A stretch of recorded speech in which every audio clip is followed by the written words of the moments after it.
أعوذ بالله السميع العليم من الشيطان الرجيم. بسم الله الرحمن الرحيم. توكلت على الله وبه أستعين، وصلى الله على محمد وآله الطيبين الطاهرين. رب اشرح لي صدري ويسر لي أمري واحلل عقدة من لساني يفقه قولي.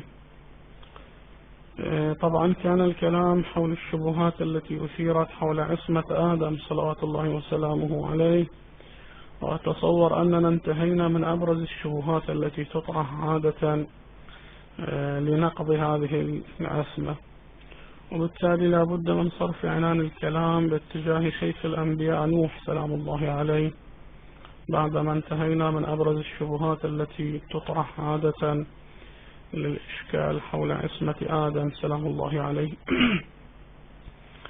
أما بخصوص نوح سلام الله عليه، فلقد أثيرت شبهتان أساسيتان متعلقة بعصمته.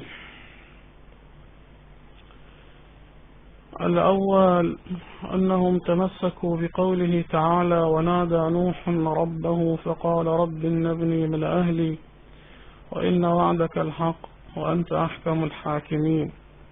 قال يا نوح إنه ليس من أهلك، إنه عمل غير صالح، فلا تسألني ما ليس لك به علم، إني أعظك أن تكون من الجاهلين. هذا يدل على معصية آدم، العفو، يدل على معصية نوح سلام الله عليه. كيف؟ يقولون من وجهين بتوجيهين. أولا أن قوله تعالى إنه ليس من أهلك إنه عمل غير صالح يدل على أنه لم يكن ابنا، يعني هنا القرآن الكريم جاي ينفيه، يقول يا نوح هذا ليس من أهلك. طيب إذا كان كذلك نوح ماذا قال؟ قال ربي إن ابني من أهلي. القرآن يقول لا ليس من أهلك، يعني نوح كان كاذبا، نوح كان كاذبا والعياذ بالله، والكذب تعلمون معصية، بل لعله في بعض الروايات من الكبائر. فإذا الوجه الأول للقول بأن نوح سلام الله عليه عصى ما هو؟ قالوا أن نوح قال ربي إن ابني من أهلي، والقرآن الكريم أجابه إنه ليس من أهلك إنه عمل غير صالح، أي القرآن كذب قول نوح إن ابني من أهلي، فنوح كاذب والعياذ بالله، وتعلمون أن الكذب معصية. طيب هذا الوجه الأول للاستدلال بهذه الآية على معصية نوح سلام الله عليه. أما الوجه الثاني يقولون السؤال نوح نفس السؤال ماذا كان؟ نفس السؤال يوحي بالمعصية، نفس السؤال يوحي بالمعصية. لماذا؟ أولا لأن قوله تعالى لا تسألني ما ليس لك به علم إني أعظك أن تكون من الجاهلين. هذا أيضا ظاهر في صدور السؤال من نوح سلام الله عليه غير لائق بساحة الأنبياء، ولأجل ذلك خوطب بالعتاب ونهي عن التكرار. يعني لما قال له القرآن الكريم لا تسألني ما ليس لك به علم إني أعظك أن تكون من الجاهلين، هذا دال على أن نوح قد صدر منه سؤال مو لائق بساحة الأنبياء. ومن هنا ترى عوتب القرآن الكريم وقال القرآن الكريم لا تكرر إني أعظك أن تكون من الجاهلين. هذا واحد. ثانيا قوله تعالى خبرا عن نوح قال رب إني أعوذ بك أن أسألك ما ليس لي به علم وإلا تغفر لي وترحمني أكن من الخاسرين. وهنا يطلب الغفران، والغفران كما يقولون آية الذنب، وهما ينسجمان مع المعصية. يعني لما يطلب المغفرة من الله تبارك وتعالى يجب أن يكون مذنبا، هو بلسانه يقول هو بلسانه يقول لا إن لا تغفر لي وترحمني أكن من الخاسرين. فإذا إشكالان أساسيان أو شبهتان أساسيتان وجهت لمقام عصمة نوح سلام الله عليه. نبتدئ إن شاء الله في الإجابة عن هذه الشبهتين. نبتدئ بالإجابة عن الشبهة الأولى التي كانت متعلقة بكذب نوح سلام الله عليه، باعتبار أنه قال ربي إن ابني من أهلي، فأجابه القرآن الكريم أنه ليس من أهلك. هذا صريح في تكذيب نوح. هذا كيف يوجه؟ طبعا جواب هذا الإشكال لو رجعنا إلى بدايات القصة، قصة نوح سلام الله عليه، سنجد أن الله تبارك وتعالى وعد نوحا عليه السلام بإنجاء أهله. قال بأنني سأنجي أهلك إلا من سبق عليه القول، لأنه صريح القرآن الكريم ماذا يقول؟ حتى إذا جاء أمرنا وفارت النور قل نحمل فيها من كل زوجين اثنين وأهلك إلا من سبق عليه القول ومن آمن وما آمن معه إلا قليل. الآية هنا واضحة أن الله تبارك وتعالى وعد نوحا سلام الله عليه بتنجية أهله إلا من سبق عليه القول. طيب ابنه، لما نأتي إلى ابن نوح كان متظاهرا بالإيمان مبطنا للكفر، متظاهر بالإيمان مبطنا للكفر مع عدم علم نوح سلام الله عليه بحقيقة أمره. يقول شنو الدليل على أن نوح سلام الله عليه ما كان عالما بكفره؟ لعله كان كافرا ونوح عالم بكفره، ولكن مع هذا صار اللي صار. نقول لك لا، يوجد أكثر من قرينة، توجد أكثر من إشارة في الآية الكريمة تدلل على أن نوح سلام الله عليه كان معتقدا بإيمانه ولم يكن يعلم حقيقة وضعه. أولا نذكر قرينتين، نذكر شاهدين من الآيات. أولا نوح سلام الله عليه خاطبه ليركب السفينة معه، قال يا بني اركب معنا ولا تكن مع الكافرين. هذه المعية ماذا يريد بها نوح؟ لا تكن مع الكافرين، أي لا تكن شريكا في وقوع البلاء عليهم.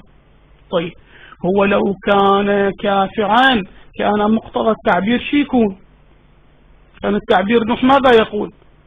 لو كان ابن نوح كافرا لكان تعبير نوح هكذا: يا بني اركب معنا ولا تكن من الكافرين.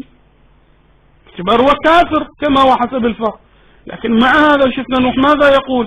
يقول لا تكن مع الكافرين، لا تكن مع الكافرين. يعني لما أنا أقول لك يا فلان لا تكن مع المجرمين، هذا ما يدلل على أنك شنو مجرم حقيقة، بينما لو قلت لك يا فلان لا تكن من المجرمين، أو فلان من المجرمين، أو فلان مع المجرمين. فإذا صريح هذه الآية الكريمة أن نوح سلام الله عليه لم يكن عالما بحقيقة وضعه، ولذا قال له يا بني اركب معنا ولا تكون مع الكافرين، ولو كان عارفا بكفره لقال ولا تكن من الكافرين. هذه قرينة أولى. ثانيا نوح سلام الله عليه ماذا طلب من الله تبارك وتعالى وماذا سأله؟ نوح طبعا كما هو واضح طلب من الله تبارك وتعالى ألا يذر على الأرض من الكافرين ديارا، كما هو الصريح الآية الكريمة: وقال نوح ربي لا تذر على الأرض من الكافرين ديارا إنك إن تذرهم يضلوا عبادك ولا يلدوا إلا فاجرا كفارا. طيب هنا لو كان نوح سلام الله عليه يعلم بكفر ولده، كيف يطلب من الله تبارك وتعالى أن يستثنيه من الحكم العام المشمول بدعائه؟ نوح قال ربي لا تذر على الأرض من الكافرين ديارا. هل يعقل؟ هل يليق مساحة نوح سلام الله عليه؟ هل يليق مساحة نوح سلام الله عليه انه من باب يقول يا ربي لا تذر على الأرض من الكافرين ديارا، اهلكهم جميعا فإنهم لا يلدوا إلا فاجرا كفارا، ومن باب ماذا يقول يا ربي بس استثني ولدي وإن كان كافرا، وإن كان كافرا. خب لا يليق بساحة نوح سلام الله عليه أبدا. إذا نفهم من هاتين القرينتين على أن نوح سلام الله عليه كان معتقدا إيمان ولده، أي كان ولده مظهرا للإيمان مستبطنا للكفر، مظهرا للإيمان مستبطنا للكفر. طيب الآن نوح سلام الله عليه يعتقد بأن ولده مؤمنا، يعتقد أن ولده مؤمنا، بالتالي كان يراه داخلا في تحت قوله تبارك وتعالى وأهلك، لأنه الآية الكريمة ماذا قالت؟ الآية الكريمة قالت واحمل فيها من كل زوجين اثنين وأهلك إلا من سبق عليه القول، واحمل فيها من كل زوجين اثنين وأهلك إلا من سبق عليه القول. الآن نوح سلام الله عليه كما قلنا معتقد بإيمان ولده. طيب لما كان معتقدا بإيمان ولده كان يعتقد أنه داخل تحت الاستثناء، يعني تحت شنو؟ تحت عنوان أهلك. قل نحمل فيها من كل زوجين اثنين وأهلك. خب يقول طيب ابني من أهلي لأنه مؤمن، والله تبارك وتعالى وعدني أن ينجي المؤمنين. فلما أدركه الغرق قال ربي إن ابني من أهلي، إن ابني من أهلي، إن ابني من أهلي وأنت وعدتني بأن تنجي أهلي. ظاهره الإيمان. خب ربي إن ابني من أهلي وأنت قلت لي واحمل فيها من كل زوجين اثنين وأهلك إلا من سبق عليه القول. ولهذا تشوف إلحاح نوح سلام الله عليه على ولده لركوب السفينة. لماذا؟ لأنه تمسك بعموم الأهل، قال واحمل فيها من كل زوجين اثنين وأهلك، قال خب بالنهاية ابني من أهلي إلا من سبق، استثناء علما للظالمين. كان يتصور أن القضية فقط وفقط مرتبطة بزوجته وشاملة لابنه، فلهذا قال ربي إن ابني من أهلي وأنت وعدتني أن تنجي أهلي. فأجابه تبارك وتعالى إنه ما أدركه الغرق إلا لأجل كفره. يعني يا نوح أنا ماذا قلت لك؟ قلت لك ولا تخاطبني في الذين ظلموا إنهم مغرقون، قلت لك إلا من سبق عليه القول. جيد. فابنك ما أدركه الغرق إلا لأجل كفره، فهو داخل تحت قولي ولا تخاطبني في الذين ظلموا إنهم مغرقون، وداخل تحت قولي إلا من سبق عليه القول.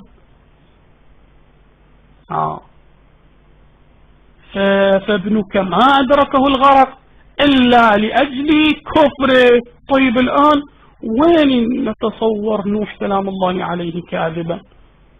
نوح كان يتصور أن ولده مؤمن، فنبهه الله سبحانه وتعالى على أنه كافر.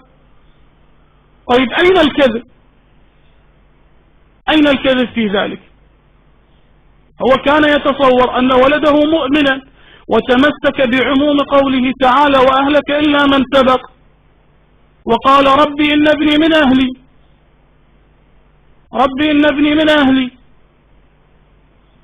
فأجابه النداء قال لا يا نوح، هذا ليس من أهلك، هذا مشمول بقولي ولا تخاطبني في الذين ظلموا إنهم مغرقون، وداخل تحت قولي إلا من سبق عليه القول، مو داخل تحت عنوان واحمل فيها من كل زوجين اثنين وأهلك.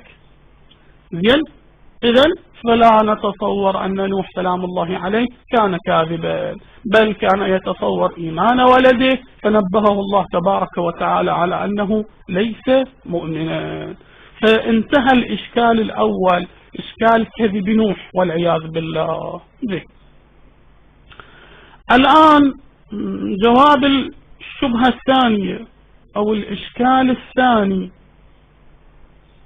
الشبهة الثانية فيها إشكالان كما قلنا، إشكال متعلق بقوله تعالى فلا تسألني ما ليس لك به علم إني أعظك أن تكون من الجاهلين، كما قلنا يعرب عن وجود سؤال غير لائق بساحة الأنبياء. وإشكال ثاني متعلق وإلا تغفر لي وتعملي أكون من الخاسرين، وكيف يطلب المغفرة؟ لابد أن يكون مذنبا. فإذا الشبهة الثانية فيها إشكالان. الإشكال الأول وهو قوله تعالى فلا تسألني ما ليس لك به علم إني أعظك أن تكون من الجاهلين. يقولون هذا يعرب عن وجود سؤال غير لائق بساحة الأنبياء، فلأجل ذلك خوطئ نوح سلام الله عليه ونهي عن التكرار. طيب الآن هذا كيف نجيبه؟ طبعا جواب هذا قلنا أن الله تبارك وتعالى وعد نوح سلام الله عليه بإنجاء أهله مع استثناء من سبق عليه القول منهم، كما هو واضح واحمل فيها من كل زوجين اثنين وأهلك إلا من سبق عليه القول. طيب وهذا الاستثناء شي يدلل؟ واحمل فيها من كل زوجين اثنين وأهلك إلا من سبق، هاي إلا من سبق عليه القول يدلل على أنه كان يوجد في جملة أهله من هو مستوجب للعذاب، وأنهم ليسوا كلهم على صلاح وهدى وسينجون من العذاب. لما قال وأهلك إلا من سبق عليه القول، طب هذا تدلل على أنه موجود من أهله من هو غير مستحق للنجاة، من هو مستحق للغرق والعذاب. طيب طبعا مو كلهم كانوا على هدى. حينئذ نوح سلام الله عليه حينما أشرف ولده على الغرق كان يجب أن لا تخالجه شبهة في الأمر، يعني ما كان المفروض يشتبه عليه الأمر هكذا. لما شاف ولده يغرق كان يقول أنا أفهم من هذا أن ولدي داخل تحت قوله تعالى إلا من سبق عليه القول، تحت الاستثناء من النجاة. كان يجي المفروض ما تخالطه هذه الشبهة، ومو داخل تحت عنوان الأهل. فالعتاب على أي شيء؟ يقولون عوتب على أنه اشتبه عليه ما يجب أن لا يشتبه عليه. نوح سلام الله عليه اشتبه عليه شيء ما كان المفروض يشتبه عليه، لأن القرآن الكريم قال له واحمل فيها من كل زوجين اثنين وأهلك إلا من سبق عليه القول. قال له ترى أكو جماعة من أهلك، أكو بعض أهلك ما راح ينجون. فكان المفروض لما يشوف غرق ولده رأسا يتذكر هذه الآية الكريمة ويقول إذن ولدي مشمول شنو؟ بعدم الإنجاء. فقالوا له كأنه العتاب هكذا صار، إنه كان من المفروض أنت تفهم هذه القضية من القرائن. يعني قوله تعالى فلا تسألني ما ليس لك به علم، خب هو يقولون نهي عن السؤال الذي لا يليق أن يطرح، سؤال ما يليق أن يطرح ولا يسأل إذا كان الجواب معلوما بالقرائن بالتفكر بأطراف القضية. يعني الآن السؤال بمن يتعلق؟ السؤال يتعلق بالشيء الذي لا يعلم. طيب نوح سلام الله عليه كان لو تأمل بالقضية قليلا كان يفهم ماذا؟ يفهم هذا الجواب. فحينئذ ماذا تكون القضية؟ تكون القضية أنك يا نوح قد اشتبه عليك ما يجب أن لا يشتبه عليك، في مقامك ما كان يشتبه عليك. أما قوله تعالى فلا تسألني ما ليس لك به علم، هذا خب. أما العفو قوله تعالى إني أعظك أن تكون من الجاهلين، هذا مو راجع للماضي، يقولون هذا راجع للمستقبل، كأنه تنبيه لنوح سلام الله عليه أن لا يكون من الجاهلين في المستقبل. أي إن سألت في المستقبل هذا السؤال فإنك ستكون من الجاهلين. يعني الهدف ما هو؟ الهدف هو التحفظ على أن لا يصدر الذنب منه في المستقبل. بس أنت شو تقول؟ تقول كيف تفهم هذه القضية؟ لعله قال إني أعظك أن تكون من الجاهلين، هذا خب شامل لسؤال نوح لقوله تعالى رب إن ابني من أهلي وإن وعدك الحق. كيف تقول هذه القضية مرتبطة بالمستقبل وأن الهدف منها هو التحفظ على معصية نوح سلام الله عليه؟ نقول هذا يفهم من نفس جواب نوح سلام الله عليه. نوح ماذا قال؟ قال إني أعوذ بك أن أسألك ما ليس لي به علم.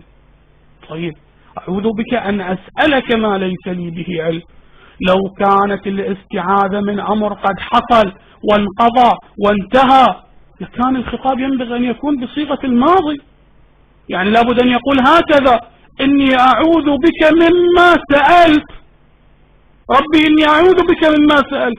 يعني أنت تقول أيها المستشكل، تقول إني أعظك أن تكون من الجاهلين متعلقة بسؤال نوح رب إن ابني من أهلي.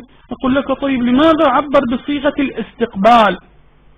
لماذا لم يعبر بصيغة الماضي؟ لماذا لم يقل هكذا ربي إني أعوذ بك مما سألت؟ فإذا يتضح من هنا أن القضية لا مساس لها بعصمة نوح سلام الله عليه. يبقى عندنا طبعا الإشكال الثالث وهو قوله تعالى ألا تغفر لي وترحمني، إلا تغفر لي وترحمني أكن من الخاسرين.